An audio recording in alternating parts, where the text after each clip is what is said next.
hay muchos niños con distintas capacidades diferentes. Y también la iglesia debe estar preparados para afrontar en amor y en conocimiento de las distintas maneras que también tienen los niños hoy día y de las distintas dificultades que se presentan como en el cuerpo del Señor. Tenemos a nuestra hermana Angélica Hernández, la vamos a invitar a pasar. Ella nos compartía el versículo de Isaías 26:3, dice: tú guardarás en completa paz aquel cuyo pensamiento que en ti persevera porque en ti han confiado. Y espera que este encuentro no solo nos llene de su presencia, sino de entendimiento de su palabra y herramientas para enfrentar los desafíos actuales, y espera que Dios nos llene en su experiencia y fortalezca para seguir cumpliendo el propósito de nuestras vidas. Y también vamos a invitar a nuestra hermana Katy para que también pase. Ella nos compartía el Salmo 42, 8 y 11. Pero de día mandaré a Jehová su misericordia y de noche su cántico estará conmigo y mi oración al Dios de mi vida. ¿Por qué te abates, oh alma mía? ¿Y por qué te perturbas dentro de mí? Espera en Dios, porque aún he de alabarle, salvación mía y Dios mío. Y ella nos comentaba que espera ser quebrantada, moldeada y útil para su obra y para crecer espiritualmente, y espera que Dios quite toda levadura que contamina su fe, su amor por Él, y aumente el deseo y anhelo en su presencia hasta que Él venga. Que el Señor les bendiga, que la use para su gloria, y estemos atentos, hermana, en este tema tan especial. Que el Señor les bendiga. Amén. Amén, que el Señor les bendiga. Para nosotras es un gozo, un nervio también estar aquí frente a ustedes. Sí. Nos ha tocado también preparar este tema. La verdad que es un tema que siento que ha tocado el corazón de las pastoras, que ha tocado nuestro corazón, y no queremos dejarlo hasta ahí. Queremos también sensibilizar su corazón, pero no nosotras, sino el Espíritu Santo. Él es el único que puede hacer un cambio en nuestra manera de ver lo que es la discapacidad y cómo nosotras como iglesia estamos reaccionando a esta discapacidad. Amén. Así que Ángel, si quieres decir unas palabras. Me quiero sumar a las palabras de Katy. Que el Señor les bendiga, mis hermanas. Es un honor para nosotros ser parte también de este tiempo, este encuentro, y poder hablar de algo que está en boga. Ya no, tenemos que entender que la discapacidad o las diferentes condiciones es algo que nos acompaña en nuestro cotidiano. Los niños lo van a ver en la escuela, usted los va a ver en su comunidad, y nuestra iglesia es parte también de ello. Por eso también es importante que hablemos de esto. Vamos a dar inicio entonces, como bien mencionaba Katy, en la temática que tenemos, o como tema decidimos colocar discapacidad y fe. Una iglesia entendida en los tiempos. Y nos basamos en un versículo bíblico, porque esto no es solo informativo, sino que tiene su sentido, su motivo de ser.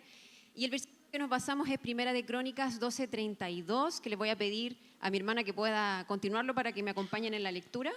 Amén. Amén.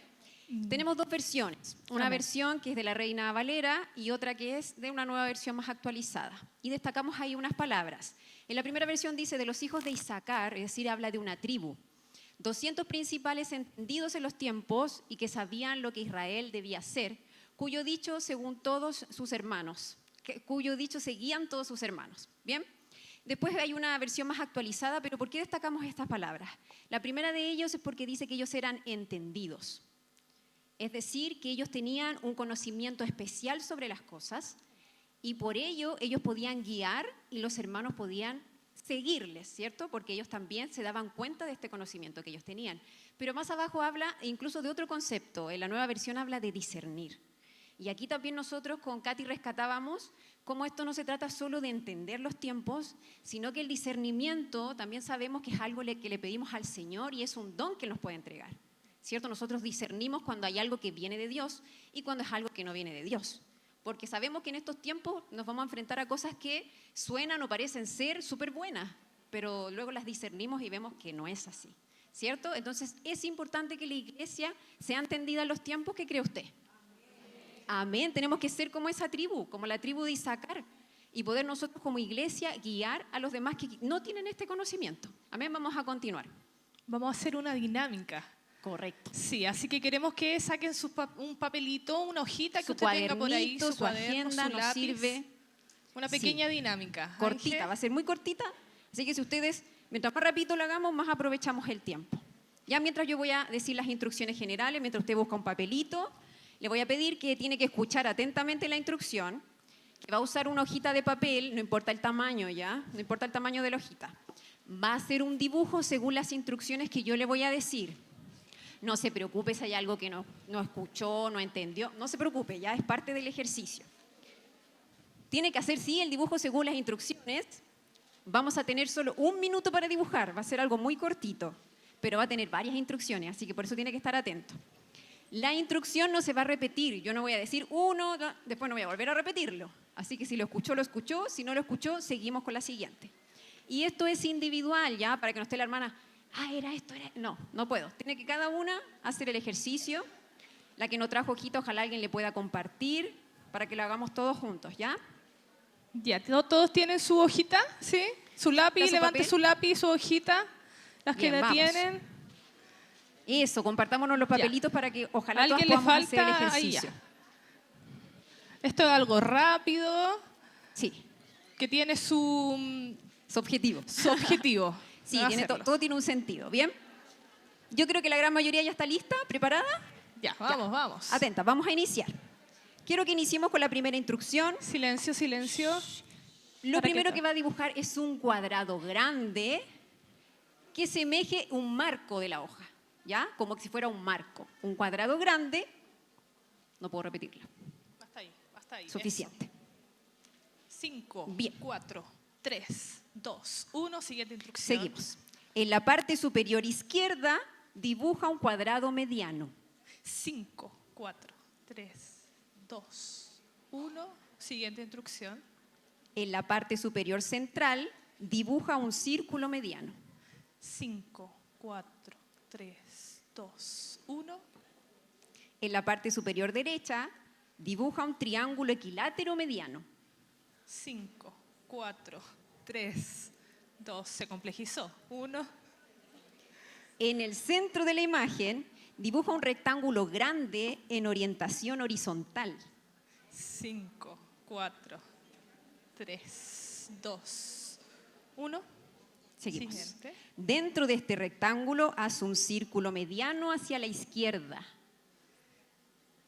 5, 4, 3, 2, 1. Y dentro del rectángulo dibuja un cuadrado pequeño hacia la derecha. 5, 4, 3, 2, 1. Algunas Última. quedaron en mitad del proceso. Sí, no importa, no importa. Seguimos.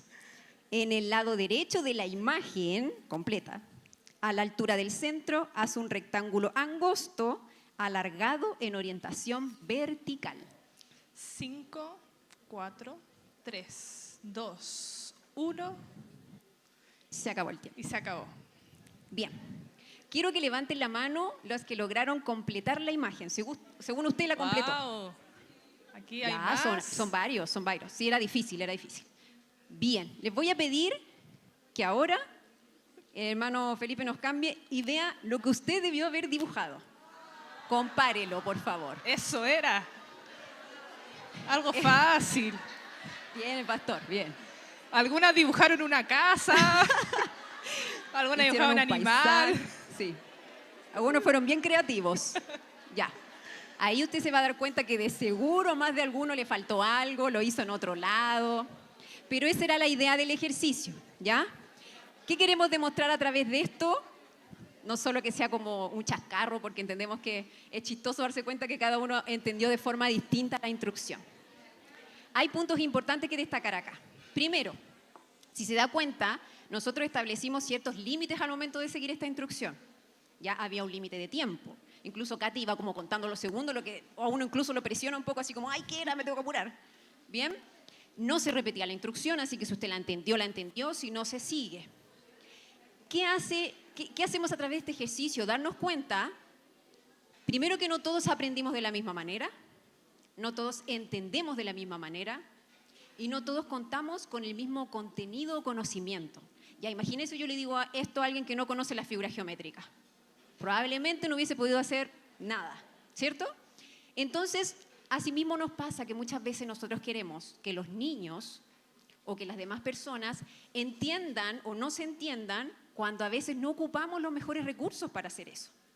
Es decir, imagínense, yo solo en este momento lo único que ocupé fue lo verbal. Yo solo les hablé. Ustedes tuvieron que ocupar solo la audición y lo demás, claro, dibujar, ¿cierto? Pero yo no ocupé ningún otro recurso, porque yo no les dije a la derecha de la hoja, en la parte de arriba, dibujo un triángulo, no les hice ninguna pista, ¿bien? Ni tampoco les dije que era, por ejemplo, un triángulo equilátero, que todos son iguales, ¿cierto? Entonces usted tuvo que recurrir a su conocimiento. La idea es que puedan comprender esto, que es importante, que muchas veces es un desafío enseñarle a los niños, es un desafío enseñarle a la iglesia, porque no todos aprendemos distinto, nuestros cerebros funcionan distinto, y esa es la clave de este ejercicio. No está mal, no significa que esto esté mal, usted no sabe, entonces usted no entiende nada. No es ese el objetivo. El objetivo es que comprendamos que todos aprendemos distinto y que tenemos que buscar la forma de que todos aprendamos entonces. Vamos a seguir. Todos tenemos cerebros distintos. Todos funcionamos distintos. Desde esa premisa queremos partir este tema. Y me gustaría poder empezar con la teoría, que es definir qué es la discapacidad. La discapacidad hoy en día actualmente se basa bajo el modelo social, que aproximadamente en 1970 comenzó a regir este modelo y que define la discapacidad como la interacción entre una persona con una condición diferente, cómo interactúa con las barreras del entorno. Esas barreras permiten que la persona con discapacidad o con una condición participe plenamente en una reunión en nuestra congregación. Cuando la persona no logra tener esa participación porque hay barreras que impiden, es cuando pasa a ser una discapacidad. Y lamentablemente dentro de nuestras iglesias a veces ocurre eso. Lo que hoy día, o lo que hablaba Angélica, cuando daba las instrucciones, solamente a veces nos paramos adelante y hablamos y hablamos y hablamos y hablamos. Pero hay personas que son más visuales. ¿Qué pasa con esas personas? No logran comprender toda la predicación. ¿Por qué? Porque a veces necesitan algo visual para poder aprender o llevar a la práctica la palabra. Y así pasa con nosotros. Por lo tanto, la discapacidad es una construcción social que debemos hacer. Está dada por factores sociales que impiden que una persona pueda participar. Y aquí yo puse a este personaje, a este hombre, yo creo que todos conocen a Nick, ¿sí? Un gran predicador de la palabra, un gran predicador y evangelista que a nivel mundial es conocido, y vemos que él tiene una condición. No tiene sus miembros inferiores ni superiores, pero él no tiene una discapacidad para predicar la palabra.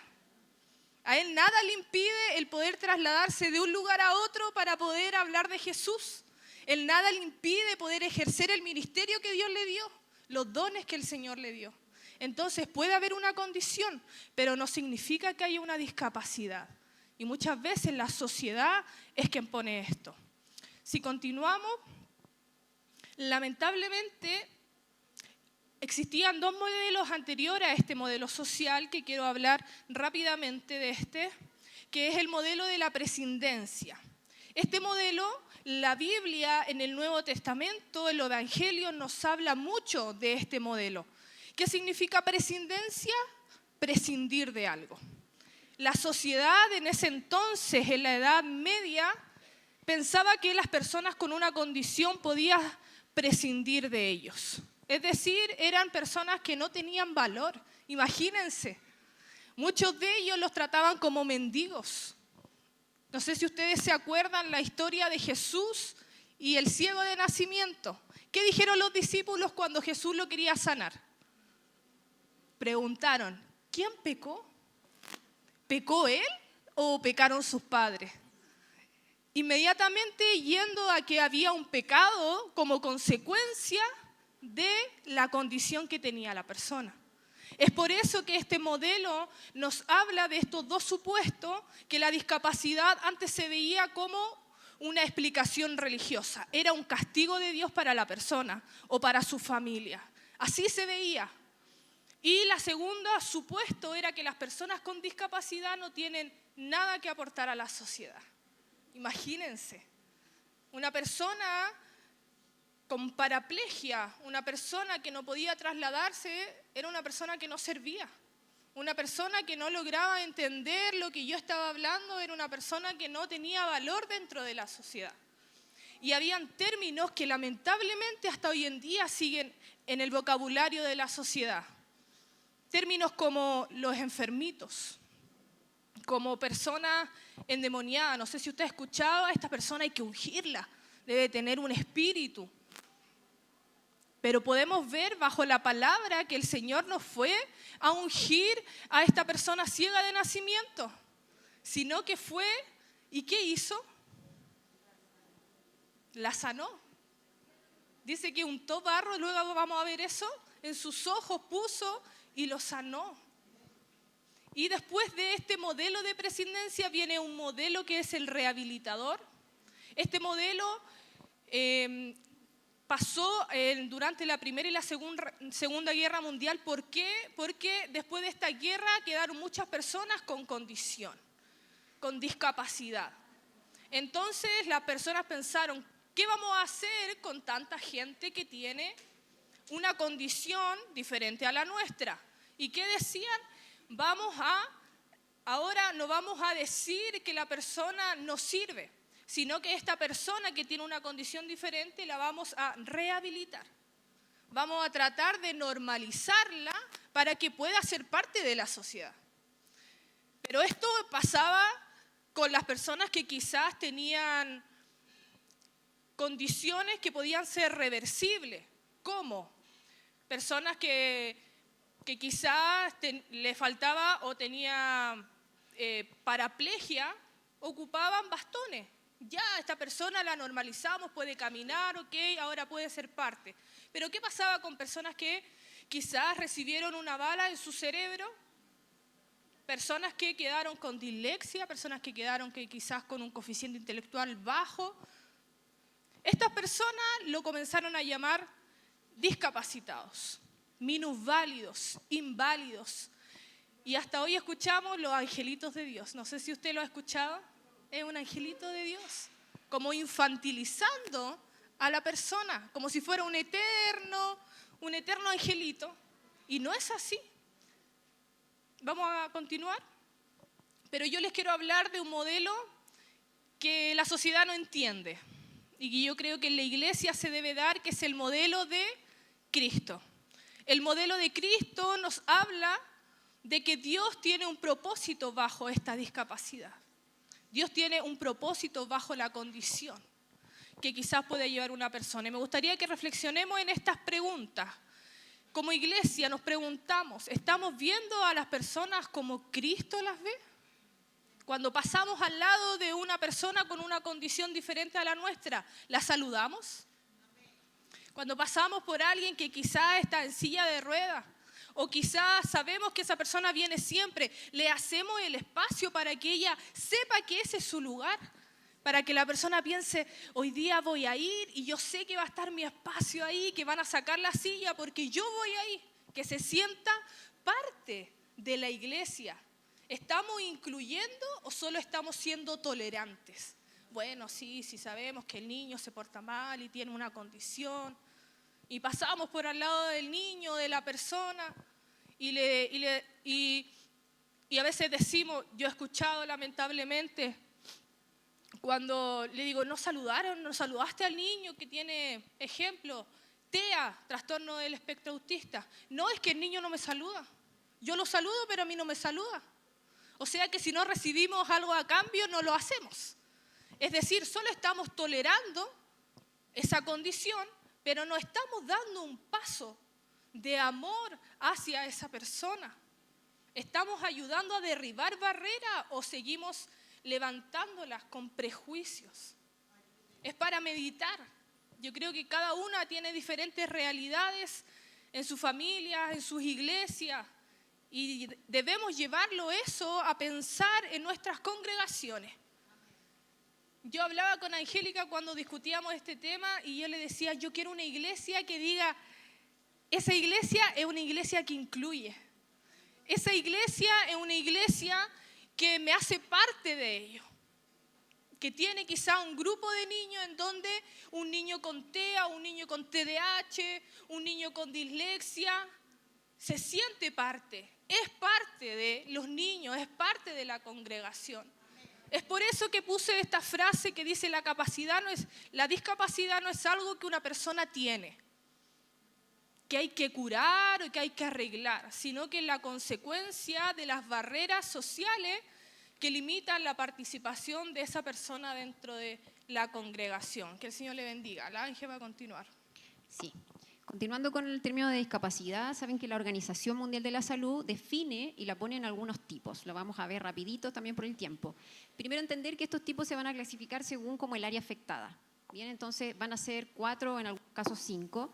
Pero también, como decía Katy, la discapacidad no siempre va a estar determinada por una condición de salud.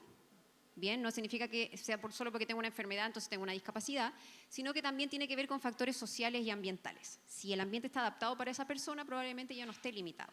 Bien, la más conocida o más visible, por eso dice que tiene condiciones sománticas, es la física o motora, porque la vemos, es más evidente. Falta de un miembro, alguien que requiere de algún elemento para trasladarse, ya sea la silla de ruedas, un bastón. Bien, nosotros eso lo evidenciamos. Bien, entonces cualquier persona que tenga una condición que incluya limitaciones en la movilidad, la entendemos como una discapacidad físico-motora. Para ello puede ser cualquier trastorno motor o cualquier trastorno neuromuscular, ya que tenga que ver como con algo del cerebro o que limita o atrofia algún músculo que impide la movilidad. Sigamos con la otra. También definimos la discapacidad intelectual o cognitiva, que vendría siendo la segunda. Esta discapacidad implica limitaciones justamente en las funciones mentales. Ya entonces la memoria a veces se ve afectada, la concentración. En muchas ocasiones, por no decir en todas, hay un funcionamiento intelectual inferior que muchas veces se determina a través de test psicológicos que indican que es inferior al rango normal que determina esa prueba. ¿Ya? Entonces puede estar afectado ciertas habilidades que se evalúan y se ven más bajitas de lo normal. Bien, entonces es a un promedio o un estándar que se va evaluando esto, y estos se clasifican como, por ejemplo, en discapacidad intelectual. Hay algunos trastornos genéticos que también traen dificultades intelectuales y algunos síndromes. Y vamos a pasar a la mental o psicosocial. En la mental o psicosocial abarca todas las que implican dificultades en el funcionamiento mental y emocional. Ya están afectadas algunas otras áreas como las emociones. ¿Esto a qué afecta? Al final es la capacidad también que yo tengo de gestionar estas emociones. ¿Ya? Yo tengo dificultades para poder gestionarlas, tengo dificultades también para relacionarme con los demás, quizás entender a los demás, también para poder descifrar o comprender quizás algunas características sociales que nos pueden costar, y dentro de ellos está la depresión, la ansiedad, la fobia, hay algunos TOC, ¿bien? Y también el espectro autista se suele clasificar dentro de esta área, si bien después vamos a ver, o como hemos mencionado, no significa que solo por una condición haya una discapacidad, ¿ya? Es solo por dar una clasificación. Y la sensorial, como dice, afecta a los sentidos, ¿ya? Nosotros sabemos que tenemos sentidos. Aquí vamos a hacer una pregunta. ¿Cuántos sentidos tenemos? ¿Alguien sabe? Hermana Katy, ¿me la puede clarificar? No tenemos 5, tenemos 7. 7 sentidos. Sí, pero no queremos adentrarnos no. Pero búsquelo. Tenemos 7 tenemos sentidos. 7, o sea, 5 que son como los más conocidos, más evidentes, pero en realidad tenemos más, ¿ya? Tenemos 7. Estos sentidos, cuando se ven afectados, le llamamos entonces que hay una discapacidad sensorial. También en algunos casos es un poco más visible. Estas discapacidades afectan algunos de los sentidos: visual, auditivo, olfativo, del gusto. ¿Bien? Y tenemos como ejemplo la ceguera, la hipoacusia, ya a veces la baja visión también, si llega a afectar a una persona, o la sordera cuando ya no puedo escuchar. Bien.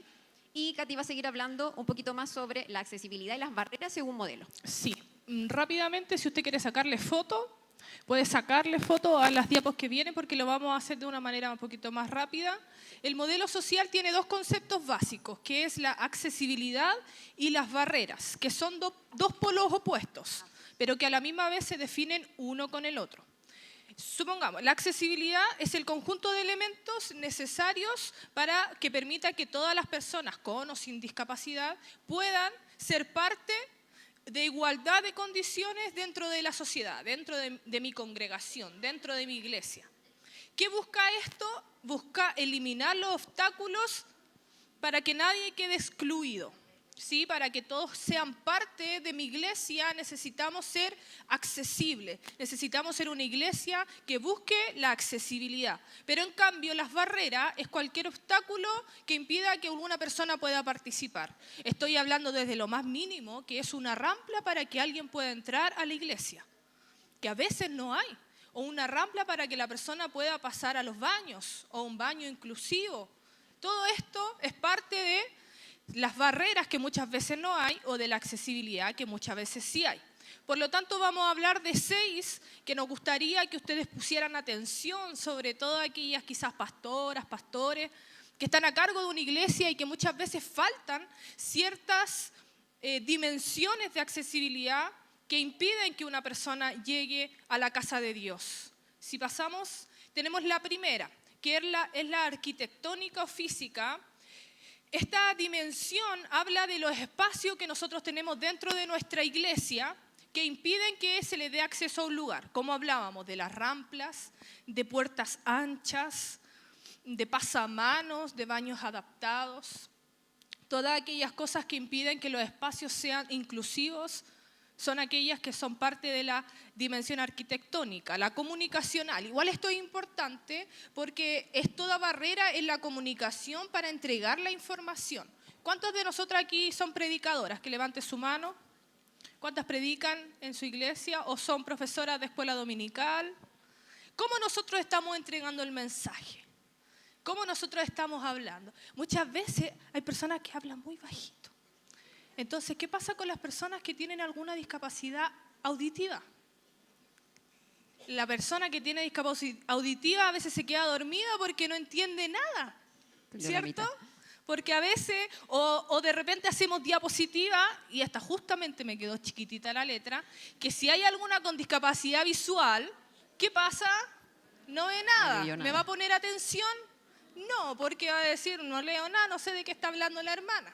Entonces, dentro de nuestras congregaciones tenemos que aprender también a poder ponernos en los zapatos de las otras personas, ¿cierto? Y la metodológica busca enseñar o realizar actividades para que todas las personas puedan participar. Aquí se da más en las clases de niños, cuando tenemos niños con alguna discapacidad o alguna condición en donde muchas veces damos instrucciones complejas. Le decimos a un niño con baja atención o a un niño con TDA, ya, hoy día vamos a realizar esta actividad, hoy día vamos a hacer esto. Ya, ¿quién va a hacerlo? Y todo así. Porque no entendieron nada de lo que yo dije, porque un niño de 3, 4 años no me va a entender una oración o una instrucción de más de 5 conceptos. Es decir, yo tengo que adaptar mi vocabulario al público que yo le estoy hablando, ¿cierto? A veces, aunque tenga o no tenga condición, ¿sí? Y la Ángel va a hablar de los otros 3. Sí, vamos a seguir rápidamente con la siguiente. La número 4 es la instrumental. Esta dimensión tiene relación con cualquier instrumento o herramienta que facilite el acceso a una persona para que pueda desplazarse o movilizarse de manera más cómoda. Ya en este caso tenemos como ejemplo la silla de ruedas, que sale ahí justo el dibujito, puede ser una regleta para alguien que necesita escribir en braille, puede ser un soporte para alguien que necesita, no sé, a lo mejor una impresión de forma más grande, más cerca, ya para poder ver mejor en este caso, o cualquier otro elemento, por ejemplo las prótesis, todo lo que ayuda como a facilitar esa accesibilidad en el área como de tener una herramienta, la llamamos como dimensión instrumental. La pragmática tiene relación con que justamente las otras áreas, o en este caso las otras que mencionamos previamente a la pragmática, se estén cumpliendo o no. Bien, lo que hace la pragmática es justamente como comprobar, vamos a comprobar si esto realmente funciona. O sea, la puerta que hicieron para el acceso libre, ¿realmente es una puerta que cumple con las dimensiones? ¿La rampa tiene una nivelación suficiente para que alguien suba o la silla de ruedas se termina yendo para atrás? ¿Me entienden? Tiene que ser efectivo. Eso es lo que prueba la pragmática, es decir, ¿esto realmente es efectivo? ¿Está al nivel correcto? Esto lo comprueba. Y por último, la actitudinal, que no por ser la última es menos importante, sino que es una de las más relevantes, hablábamos con Katy, porque esta nos involucra a todos. Ya esta no depende de los recursos, no depende tanto de mi conocimiento, aunque nos damos cuenta que en realidad sí depende del conocimiento que tengo, por eso tenemos que nosotros también capacitarnos. Y es la barrera que podemos nosotros generar desde nuestra actitud. cómo yo enfrento el conocer, el compartir con una persona con discapacidad. Cómo yo me enfrento a mis propios prejuicios, a lo mejor a mis pensamientos desde la ignorancia, porque también podemos ser ignorantes en ciertas cosas, pero lo importante es que no nos quedemos en ese estado. Si yo desconozco de algo, no puedo ser, ay, es que yo no sé, no sabía. O sea, si usted no sabía y se dio cuenta, entonces infórmese, pregunte, busque. ¿Para qué? Para que no le pase justamente.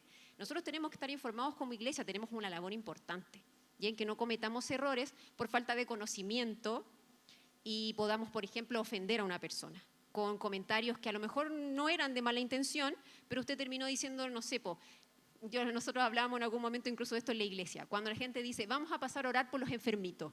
¿Qué entiende usted por eso?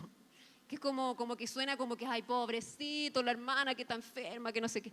No, pasamos a orar por los hermanos que están con dificultades en su cuerpo, que tienen problemas de salud, problemas en sus emociones. Nosotros podemos especificar y nombrar de mejor manera las palabras. Bien, entonces la actitudinal tiene que ver con esto.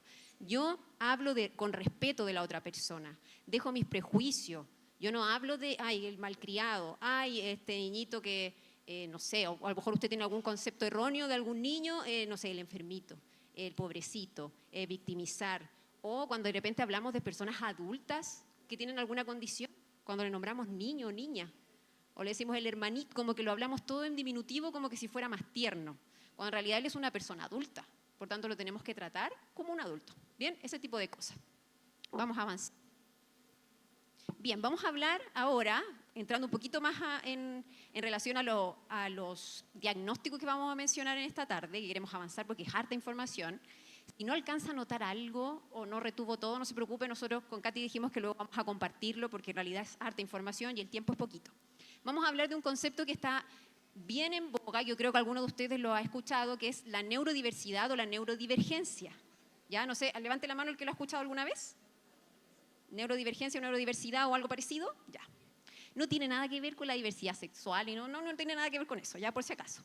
La neurodivergencia forma parte de un grupo específico de personas que tienen una forma de procesar la información o de experimentar el mundo, de visibilizar el mundo que es distinta a la de la norma. ¿Bien? Tenemos que entender que a ellos se les llama como neurodivergente porque a nosotros, como el resto que no tenemos quizá algún diagnóstico, nos llaman neurotípico. Es decir, el funcionamiento de nuestro cerebro es como el típico de la gente. La gran mayoría piensa de esa forma, ellos no. Tienen una forma de procesar el mundo distinto, reciben la información de forma distinta, por lo tanto eso genera muchas veces que destaquen en ciertas cosas, tienen una memoria espectacular o logran calcular cosas de forma genial, o lo contrario, tienen muchas otras dificultades, por ejemplo, para instaurar relaciones interpersonales o comprender cosas que a lo mejor para nosotros es más fácil desde lo social, la ironía, no sé, cosas que a lo mejor nosotros en lo cotidiano lo comprendemos, a ellos les cuesta mucho más. ¿Bien?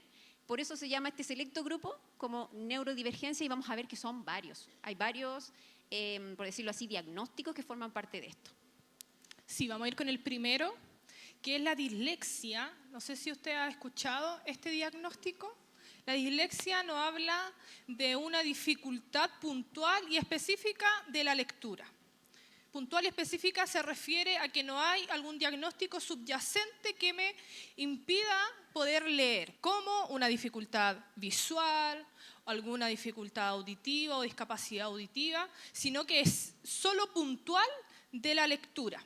Por lo tanto, y aquí las mamás que tienen niños con 5 o 6 años van a entender que nosotros tenemos 2 vías de lectura, que es la lectura fonológica, que es la capacidad que tiene el niño de leer letra por letra. ¿Sí? Es decir, si yo digo la M con la A, ¿suena? Súper. Eso le cuesta a un niño de 4 años. De 5 ya, y de 6 ya debería tenerlo adquirido, ¿cierto?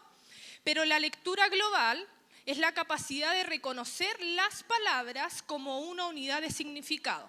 Si yo le digo a usted mesa, ¿qué está pensando? Una mesa, ¿cierto? Algo más abstracto en nuestra mente. Eso es lo que un niño o una persona con dislexia no logra adquirir. Muchas veces las dificultades que tienen las personas con dislexia es que se le da vuelta a veces algún grafema, alguna letra. La D por la B. Entonces yo le digo, ya, vamos a leer B con la U, bu. R con la O, ro. ¿Cómo dice? Burro. Pero el niño dice durro. ¿Por qué? Porque lo leyó como una D en vez de como una D. Entonces nosotros pensamos que el niño tiene alguna discapacidad o algún trastorno del habla, porque me está diciendo las palabras mal. Pero en realidad es porque está leyendo, tiene una lectura con alguna dificultad. Entonces, Un ejercicio. vamos a hacer unos ejercicios y vamos adelante. Van a tener que participar. Yo aquí puse un versículo. Un versículo que es más o menos fácil. ¿Quién de los que está aquí me lo puede leer? ¿Qué dijo? Yo ya Levante sé, la mano el que yo lo ya ident- sé, esto está la fácil. que lo A ver, aquí identificó. tengo adelante.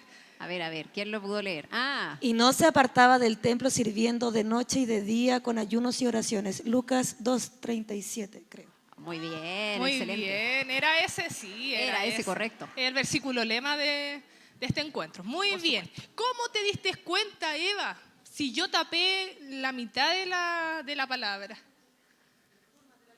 La forma de la letra. Es porque nuestro cerebro conoce ese versículo.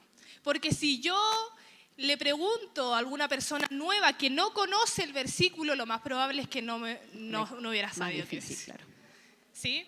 Vamos con otro ejemplo. Este es una palabra que está desordenada.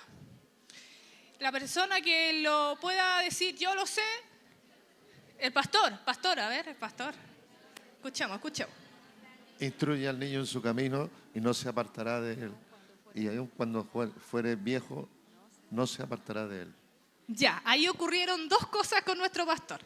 Y era que él lo dijo a memoria. Yo creo Sí. que él sacó solamente la primera frase, instruye al niño, y después ya lo dijo, porque no lo dijo también al principio. La pastora ahí corrigió un poco. Pero, ¿qué pasó? ¿Qué pasó aquí con nuestro cerebro? ¿Qué creen ustedes que pasó?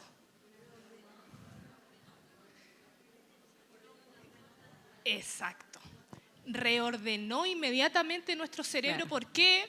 Porque la primera y la última letra, en la mayoría de estas palabras, estaban al revés. Exacto. ¿Sí?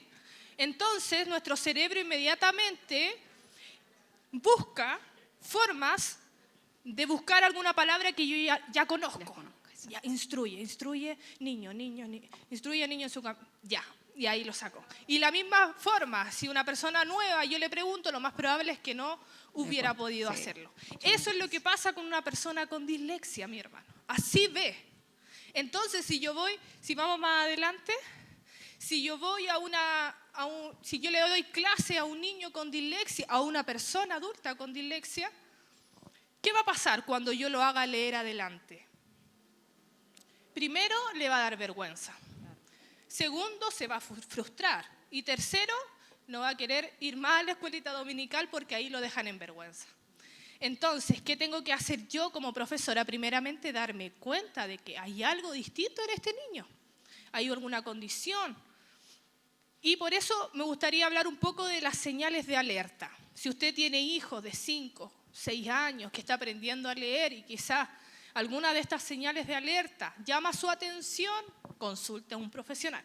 Sí, porque aquí no estamos para diagnosticar nosotras, pero sí para poder ayudarle a ustedes a que su hijo no se frustre dentro de las escuelas dominicales o dentro de sus clases.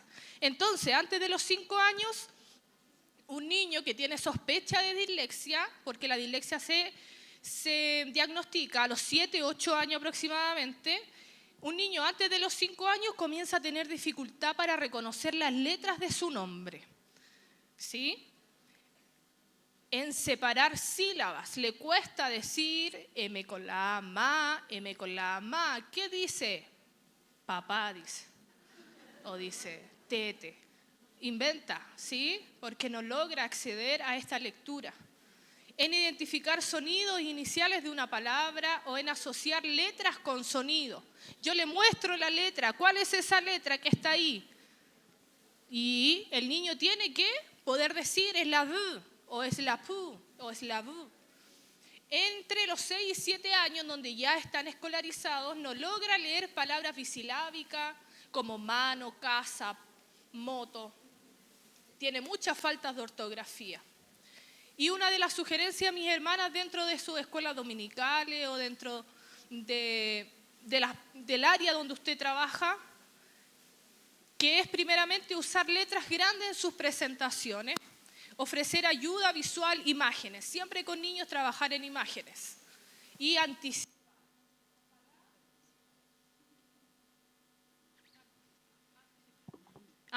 Ojalá un niño con alguna dificultad de la lectura, usted le diga, sabe que la próxima semana vamos a leer un versículo y usted, el niño, durante la semana lo va a trabajar y va a llegar a la otra semana todo feliz porque él ya sabe lo que vamos a leer.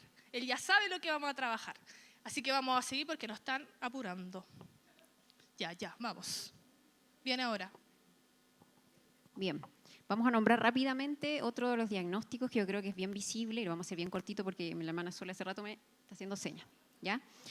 Está el famoso TDA, ¿ya? Que hace relación un poco al comportamiento que tiene que ver con justamente una condición del neurodesarrollo que provoca que los niños sean mucho más inquietos, ¿ya? Les cueste mucho más concentrarse y esto se puede deber a que hay algo en su cerebro, justamente por su funcionamiento, que provoca que sean mucho más hiperactivos. En algunos casos incluso esto incluye impulsividad, por eso que vemos muchos niños que tienen problemas para controlar sus impulsos, o puede ser muy inatento, muy distraído, o incluso esto se puede dar de forma combinada, ya más complicado todavía. Bien, vamos a avanzar. Tenemos algunas señales de alerta, algunos ejemplos de lo que dije, esas son señales de alerta. Cuando empiezo a ver un niño que no logra mantener mucho rato la atención, también hay que entender que hay ciertas edades, o sea, si pedimos a un bebé muy pequeñito, está claro, es normal, pero si lo vemos dentro de un niño que ya debiese estar en edad escolarizada y vemos que le cuesta demasiado seguir la tarea, completar la tarea, las cosas están incompletas, me llegan muchas notas diciéndome en el colegio que su hijo no termina las actividades, su hijo tuvo problemas con su compañero, no sé, le pegó al compañero o sucedió algún problema, podemos tener quizás algunos de estos diagnósticos que por supuesto se deben evaluar. Nosotros, como bien dijo Katy, no estamos para diagnosticar, sino solo dar sugerencias. Y esto igual se puede ver según la edad escolar, ¿ya? Cuando uno empieza a crecer, incluso los niños empiezan a dar cuenta de sus propias dificultades y empiezan a regular un poquito más su comportamiento, pero aún así esa dificultad hasta en algunas ocasiones requiere de apoyo de medicamentos, ya para poder ayudarles a mantener en ciertas instancias un poco más la atención. Seguimos. Bien, y vamos a tener algunas sugerencias, por ejemplo, en nuestras clases, para sobre todo las maestras de escuela dominical, es importante tener elementos sensoriales que le permitan al niño ocupar un poco su atención, concentrarse en lo que está hablando la maestra, pero tener algo que enfoque o le permita, entre comillas, botar un poco esta ansiedad o estas ganas de poder moverse. ¿Ya? Hay elementos sensoriales, ubicarnos en un lugar estratégico, ¿ya? Es importante tener en consideración esas cosas y hay algunos ejemplos de elementos sensoriales. Por ejemplo, yo en la silla puedo poner una banda elástica porque eso no me va a interrumpir la clase. El niño me está poniendo atención, pero está moviendo sus pies. Bien, entonces eso le está permitiendo al menos que él no necesariamente se pare, pero por lo menos va a poner atención. Bien, entre otros ejemplos. Seguimos ahora con el TEA, que yo creo que vamos a tener que nombrarlo muy rápidamente. ¿Sí? ¿Lo avanzamos, Katy? Ya. El trastorno del espectro autista va a tener ciertas señales, ya no las vamos a profundizar, pero según la edad se empiezan a ver señales que nos llaman la atención. El niño no responde a su nombre, es un bebé que llora mucho, es un niño que no hace contacto ocular, yo lo hablo y parece que no está mirando al adulto. Ya son niños que tienen bastantes dificultades cuando son pequeños para seguir las instrucciones, parece que no estuviera interesado en comunicarse conmigo, le gusta más aislarse. Después vamos a ver que tienen a lo mejor ciertos intereses restrictivos o tienen dificultades con la comunicación. Muchos de ellos tienen una habla muy tardía y pareciera que, ¿cuándo va a hablar este niñito? ¿Ya? Ahí nos empezamos a preocupar. Puede ser eso, pueden ser otras cosas también, pero eso se va analizando y después vamos a ver, incluso más adelante si puedes avanzar, que mientras más grandes ya se van notando ciertas cosas que nosotros ya podemos ver más esperadas para la edad y que nos van a poder ocasionar quizás más dificultades. Ya hay muchos de ellos que los papás logran identificar y los mandan a evaluar desde los 2 años y ya los niños pueden tener un diagnóstico, otros es mucho más tardío e incluso yo creo que, como se ha dado mucho anteriormente, algunos llegan a ser diagnosticados en la adultez. Ya no se dan cuenta que tenían esta dificultad hasta que realmente quizás su hijo, quizás un conocido, quizás alguien, y tú dices, uy, a lo mejor yo tengo esto y ahora entiendo por qué yo actuaba así. Entonces después ellos se evalúan y se dan cuenta que efectivamente tenían TEA. Bien, avanzamos. Sí, hay ciertas sugerencias, es bastante parecida a las del déficit atencional, ya tratar de tener elementos sensoriales para un niño, tener quizás anticipación, ya que necesitan un poco más de estructura estos niños, ya tengo que decirle qué vamos a hacer primero, qué vamos a hacer después, ubicarlo en un lugar estratégico, ya tratar algo importante que se escapó y pasó ahí, conocerlo, ya darse el tiempo de conocerlo, preguntarle a los papás qué le gusta, qué no le gusta, qué le molesta, necesita audífono, necesita que lo siente aquí, no le gusta que lo toquen, no le gusta que le hable cerca. Todas esas cosas son súper importantes con ellos, ¿ya? No nos demos por obvio las cosas, ¿ya? Preguntemos, eso es súper importante. Avancemos de ese diagnóstico, avancemos. Bien, creo que vamos a resumirlo y quiero que avances para que hablemos un poco de lo que mencionaba también Katy. Quiero que hables un poco de eso, Katy, en relación al concepto de cómo Jesús dio a entender la discapacidad y la importancia de que nosotros ahora como iglesia la entendamos también de esa manera. Así que también le voy a dar el pase a ella. Sí, para estar terminando, me gustaría que ustedes buscaran en su Biblia, porque también esto es bíblico, en Juan capítulo 9, versículo 1. Un poquito eso. Juan capítulo 9, versículo 1 nos habla sobre Jesús. Jesús frente a una persona con una condición diferente. ¿Qué hace Jesús? No sé si usted se ha preguntado, ¿qué hago yo frente a una persona con una condición? ¿Se lo ha preguntado? Cuando está frente a alguien distinto a usted, a veces no sé qué hacer, no sé si saludarlo, no sé si hablarle, no sé. Y lo que hacemos es, pasamos de largo. Pero Jesús no hizo eso. Dice ahí que al pasar Jesús, dice que vio a un hombre ciego de nacimiento. ¿Qué hizo? Vio. Cuando Jesús lo vio, todos lo vieron. Cuando Jesús lo miró, todos los discípulos lo miraron. Y dice que él, ¿qué hizo? Escupió en tierra, hizo lodo, con saliva untó, es decir, accionó, mi hermana. Es decir, lo que para Jesús es importante, para nosotras debe ser importante. Y para Jesús Él fue importante. Él fue importante. Y para nosotras, una persona con una condición diferente a la nuestra debe ser importante. Por eso Jesús lo miró, Jesús se acercó y Jesús lo amó. Ese es nuestro referente. Más adelante, y era lo que hablábamos, que le preguntaba, ¿quién pecó? Es decir, los discípulos pidieron una explicación. ¿Cuántas veces nosotros buscamos una explicación? ¿Por qué ese niño es así? ¿Tendrá algo? ¿Sus padres habrán pecado? ¿Sus padres quizás cometieron algo? ¿O sus padres tuvieron a este niño muy anciano? A veces buscamos explicaciones donde Jesús ya dio un propósito. Ya dio un propósito sobre la vida de esa persona.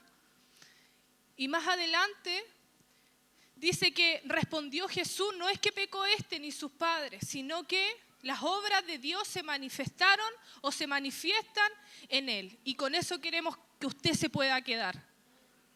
¿Cuál es el propósito de una persona con una condición? Usted ni yo la sabemos, pero hay alguien que sí la sabe.